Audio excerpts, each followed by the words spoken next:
Damn it.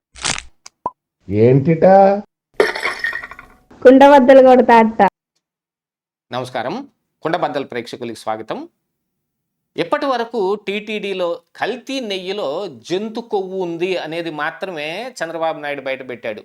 ఆ రోజున NDDB report ఆధారంగా ఇందులో లార్డ్, ఫిష్ ఆయిల్, లేకపోతే బీఫ్ టాలో ఉంది అనే వాళ్ళు ఇచ్చిన నివేదికని ఆయన బయటపెట్టారు. కానీ ఈ రోజున సిబిఐ సిట్ ఏదో జంతు కొవ్వు లేదు అని సిబిఐ సిట్ క్లీన్ చిట్ ఇచ్చేసింది మాకని వైసీపీ నాయకులు చెబుతున్న దాంట్లో ఆ సిట్ ఇచ్చిన నివేదికలోనే టాయిలెట్ క్లీనర్లు బయటపడ్డాయి అనే విస్తుపోయే నిజం ఇప్పుడు తెలుస్తుంది.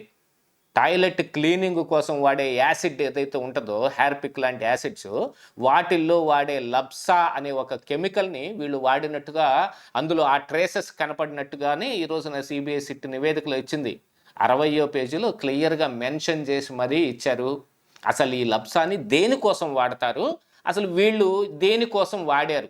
ఈ నెయ్యిలో ఇప్పుడు ఆ కెమికల్ను వాడాల్సిన అవసరం ఏమొచ్చింది? ఆ లబ్సా అనే అంత స్ట్రాంగెస్ట్ కెమికల్ని ఇప్పటిదాకా ఏదో ఈ టీటీడీ స్వామివారికి సంబంధించిన అపచారం జరిగింది అనేది మాత్రమే అనుకుంటుంటే, ఇది ప్రజారోగ్య దృష్ట్యా కూడా చాలా దారుణమైన అంశం. ఇప్పుడు ఆ టాయిలెట్ క్లీనింగ్లో వాడే యాసిడ్ని మన ఒంట్లోకి పోతే ఏమైపోతుంది? దీని గురించిన పూర్తి వివరాలు ఇప్పుడు ఈ వీడియోలో మీకు క్లియర్గా అర్థమయ్యే విధంగా వివరిస్తాను. వీడియో నచ్చితే ఖచ్చితంగా లైక్ చేయండి, ఇంకా 10 మందికి షేర్ చేయండి.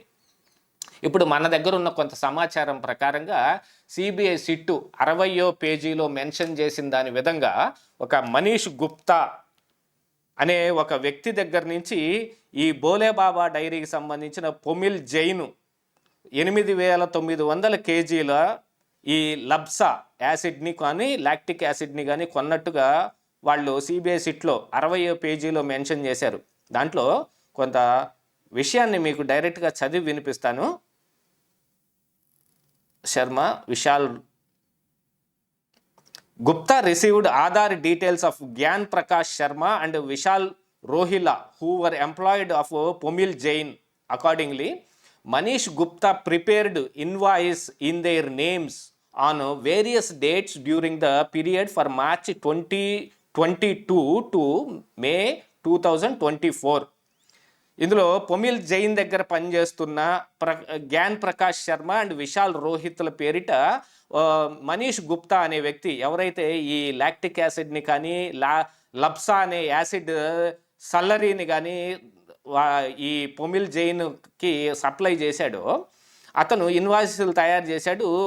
మార్చి 2022 నుంచి మే 2024 వరకు ఇన్వాయిస్లు తయారు చేసి ఇచ్చాడు. ఇందులో Pomil Jain was issuing the purchase order directly through WhatsApp to Manish Gupta.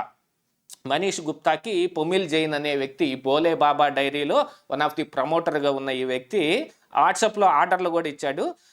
అది మనీష్ గుప్తాకి సంబంధించిన కంపెనీ ఏమిటంటే Mrs Aristo chemical, who has supplied lactic acid, LABSA or acid slurry totaling 8,900 kgs to Mrs. Harsh Fresh Dairy Products Private Limited and Mrs.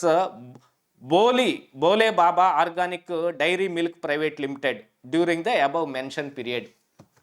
ఈ 2022 మార్చి నుంచి మే 2024 వరకు దాదాపుగా 8,900 కేజీల lactic యాసిడ్ని కానీ ఈ లబ్సా అనే యాసిడ్ని కానీ పొమిల్ జైన్కి సంబంధించిన వ్యక్తులకి ఈ మనీష్ గుప్తా అనే వ్యక్తి అందించాడు. అసలు ఈ లబ్సా ఏమిటి అని అంటే, దీన్ని యాసిడ్ క్లీనింగ్, బాత్రూంలో కర్రబట్టినప్పుడు లేకపోతే టాయిలెట్లో బాగా ఎక్కువగా ఈ గ్రే కలర్ కర్ర ఒకటి పడుతుంది కదా, దాన్ని క్లీన్ చేయడం కోసం వాడే ఆ యాసిడ్లో ఈ లబ్సా కూడా one of the main ingredient. ఈ లబ్సాని వాడతారు. దీన్ని వీళ్ళు ఎందుకు వాడారు అనంటే, ఇప్పుడు ఇందులో ఈ నెయ్యిలో ఏదైతే పామోలిన్ ఉందో ఆ పామోలిన్లో నెయ్యిలాగా కనిపించాలంటే, ఇప్పుడు పామాయిల్ అయితే మనం డైరెక్ట్గా గుర్తుపడతాం, ఇది నెయ్యిలాగే ఉందని ఎవరు అనుకోరు కదా. పామాయిల్ని ఈజీగా గుర్తుపట్టవచ్చు, ఎందుకంటే అది కూడా గడ్డగట్టినప్పటికీ నెయ్యిలాగా పోసగా రాదు. కానీ ఆ పూస రావాలి అని అంటే అందులో కొవ్వు పదార్థం ఉండాలి. ఆ కొవ్వు పదార్థాన్ని ఏదైతే జంతువుల నుంచి సేకరించిన ఈ కొవ్వు ఉందో, బీఫ్ టాలో కానీ లార్డ్ కానీ లేకపోతే ఫిష్ ఆయిల్ని కానీ ఈ కొవ్వుని ఇందులో కలపటానికి డైరెక్ట్గా కలిపేస్తే అది ఖచ్చితంగా తెలిసిపోతుంది ఏ టెస్టుల్లోనైనా సరే.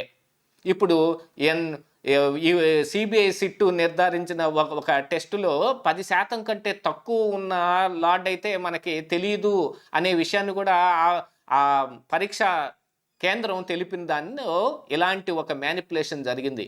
ఇప్పుడు ఆ బీఫ్ టాలోని కానీ లేకపోతే లాడ్ని కానీ పంది కొవ్వుని కానీ ఈ లబ్సా అనే యాసిడ్ తోటి వాష్ చేస్తే దాన్ని కనిపెట్టడానికి వీలు లేకుండా ఉంటుంది అనేది క్లిస్టర్ క్లియర్గా అర్థమైపోతా ఉంది. దీంతో ఈ యాసిడ్ తోటి ఆ కొవ్వుని కడిగి ఇందులో తీసుకొచ్చి కరిగించి ఇందులో కలిపితే ఇది నెయ్యిలాగా కనపడుతుంది, పూసపూసగా వస్తుంది, కొవ్వు పదార్థం కాబట్టి.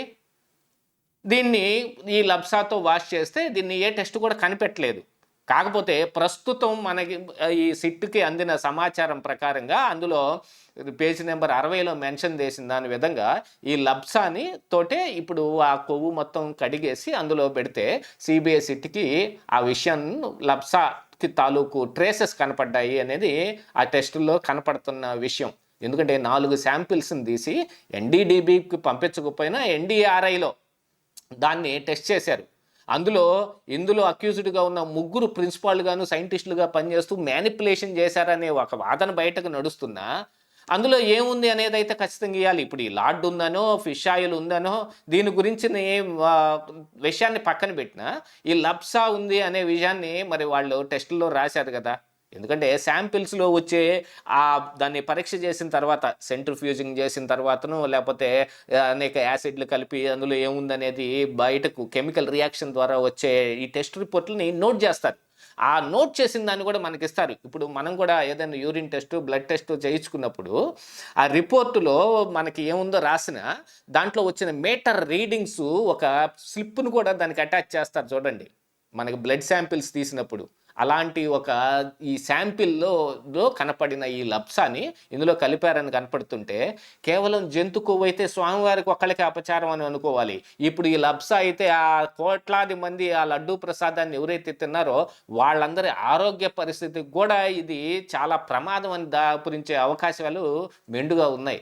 ఎంతటి అపచారానికి కానీ ఎంతటి బాధ్యతారాహిత్యానికి కానీ పాల్పడ్డ ఈ వైఎస్ఆర్ కాంగ్రెస్ పార్టీ నాయకులు ఈ రోజున పత్తెత్తు కబుర్లు చెబుతూ ఉన్నారు.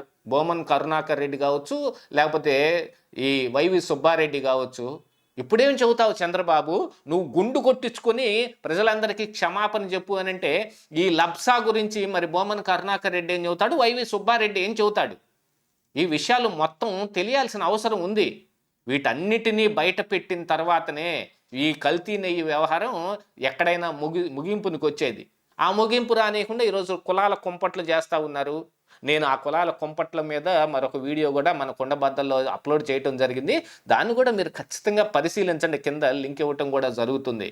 ఎంతటి దురాఘాతానికి పాల్పడిన వీళ్ళని ఏం చెయ్యాలి, ఇదే ఈరోజు కుండబద్దలు.